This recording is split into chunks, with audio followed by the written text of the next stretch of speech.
नमस्कार, जय जगन्नाथ। आपण मानंकु मो चैनल को अनेक अनेक अभिनंदन। दयना सेवा पौराणिक आख्यान।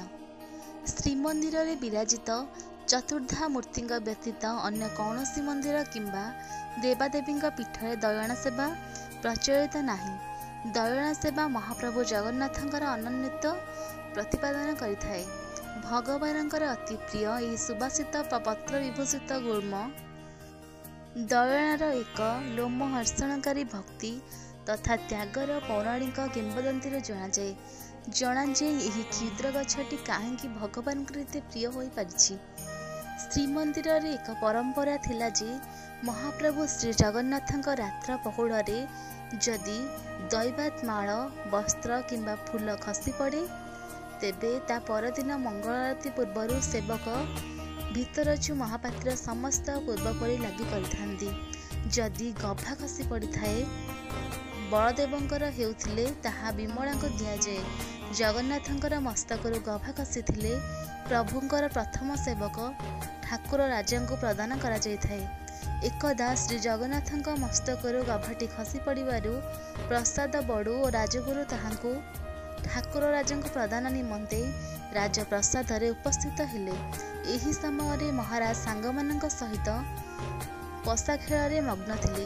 प्रसाद बड़ू को देखि राजा प्रश्न कले कौन आनिछ? बड़ू महाशय उत्तर देले जे ठाकुरंकर प्रसाद आनिछि मणिमा।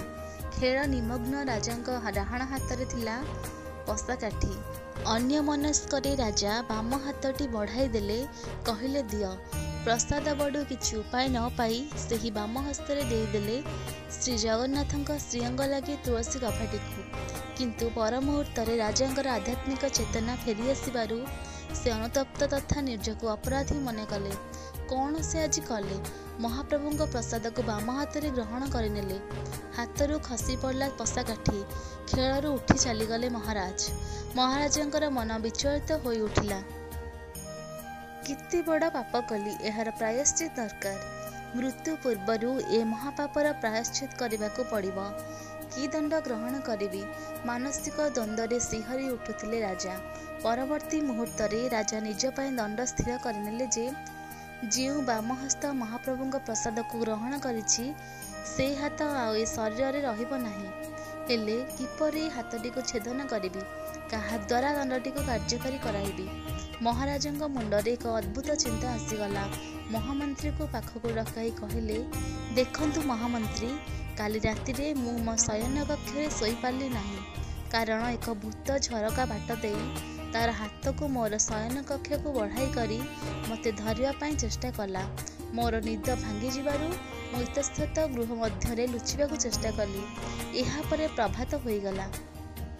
मंत्री राजा को सांत्वना दे कही उठिले जे ठीक अछि, आज मु आपणक शयन कक्ष रे रहिबी। आपण राजमहलर अन्य कोठरी शयन करिवे। आ मु निश्चिंत करी कहूछि काली प्रभात रे आपणक सही रहस्यमय छिन्न हस्त को अर्पण करिबी। ता परदिन महामंत्री राजांक शयन कक्ष रे शाणित खड्ग धरी दंडायमान रहिले। राजांक वर्णना अनुसार निर्साद्रे एक हाथ झरका मध्य दे गृह मध्य को प्रसारित होई आसिला। मंत्री काल विलंब न करी धरिथिबा खंडारे से हाथ को एक चोट मारिले। खंडा चोटरे कटा हाथटी चट्टाण रे किछि समय छटफट होई स्थिर होईगला। महामंत्री आश्वस्तित निश्वास मानले, किंतु दिवालोकरे हाथटी को निरीक्षण करी सिहरी उठिले। एहा तांकर चिन्हा जणा हाथ। ए महाराजंक बाम हस्त नुहे तो एपरि काहेकि हेबो? महामंत्री छिन्न हस्तटी को धरी शयन कक्षर बाहर को बाहरी देखिले महाराजा रक्त जुड़ुजुड़ु शरीर रे छिड़ा होई तांको चाहि रहिछंती। महामंत्री भयालु चक्षु घर्म निर्गत मुखमंडलरू देखि महाराजा कहले, महामंत्री, तुमे उपयुक्त दंड देइछ ए दोषी को। भगवान का प्रसाद को ग्रहण करी एही बामहस्त जे अपराध करिथिला तार दंड मिलिगला। जगतवासी जानतु श्री जगन्नाथंक प्रसाद को अवमानना रे ग्रहण कले किपरि दंड मिले। भविष्यत रे जेपरि पुणी थरे केही सही पड़ी अपराध न करंती।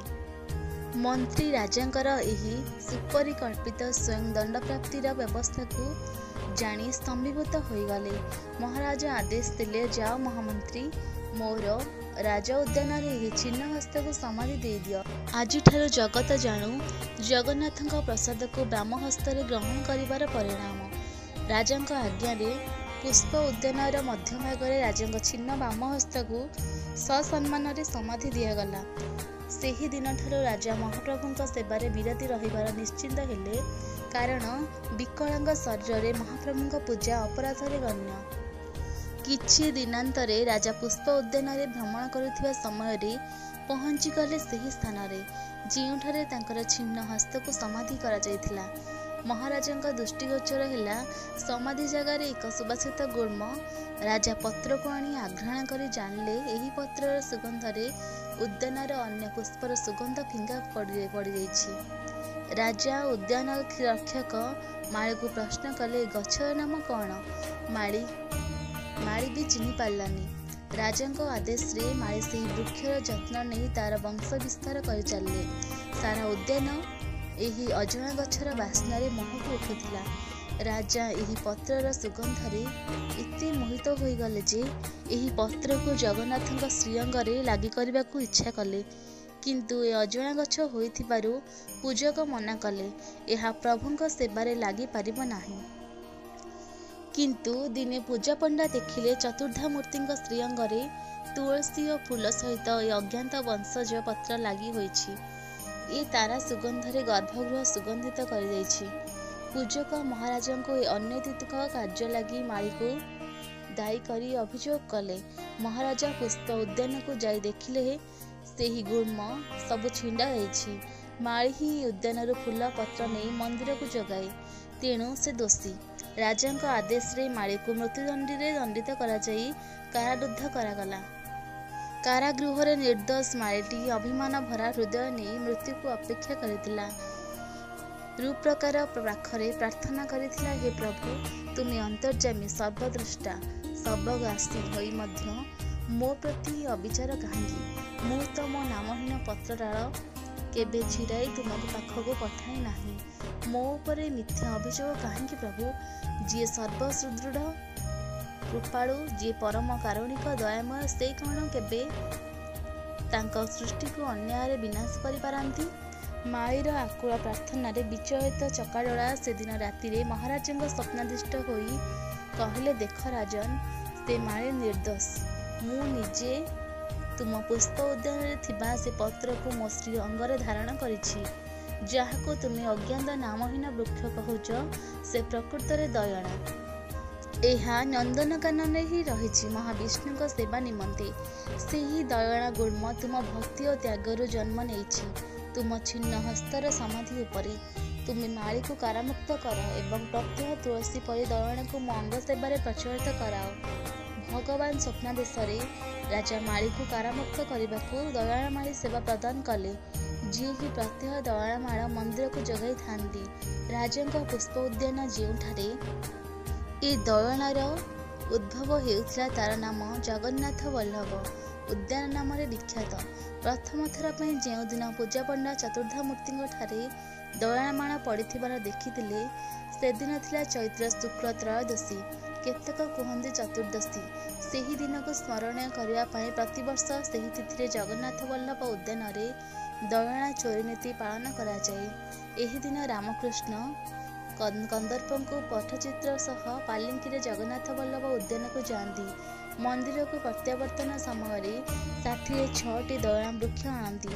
बड़ सिंहार भोग सरिबा परे 3टी वृक्ष 3 ठाकुर ठाकुराणी यथा श्रीदेवी भूदेवी और हस्तने मदन मोहन हस्तरे बंधा जाए।